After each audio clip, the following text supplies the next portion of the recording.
ইউটিউবে সবাই দেখি প্লাস্টিকের বোতল দিয়ে কাঁচের চুড়ি বানাচ্ছে। এটা কি আসলেই সত্যি, রিয়েল নাকি ফেক? তো সেটাই থাকছে আজকে ভিডিওতে। 3, 2, 1 Let's go. প্রথমে আমি ছোট সাইজের প্লাস্টিকের বোতল নিয়ে নিয়েছি। আমার কাছে মিডিয়াম সাইজের বোতল ছিল না, তাই আমি ছোট সাইজের নিয়েছি। আপনারা মিডিয়াম সাইজেরও নিতে পারেন। এখন আমি কাটার দিয়ে বোতলটা কেটে নিচ্ছি।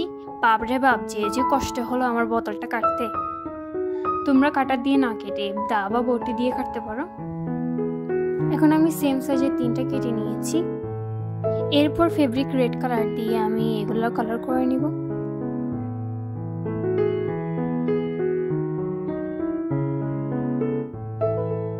সবাই দেখে আয়রন দিয়ে করেছি, কিন্তু আমি এগুলা একটা পুরাতন ফ্রাই প্যান দিয়ে করব, কারণ আয়রন নিলে আমার মা আমাকে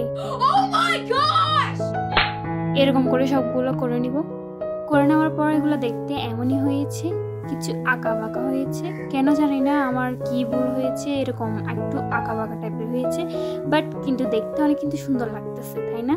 যেহেতু সেটা ছোট বোতল ছিল, তাই পিচি পিচি চুরি হয়ে গেছে। ভিডিওটা কেমন লাগলো অবশ্যই কমেন্ট করে জানাবেন। আল্লাহ হাফেজ।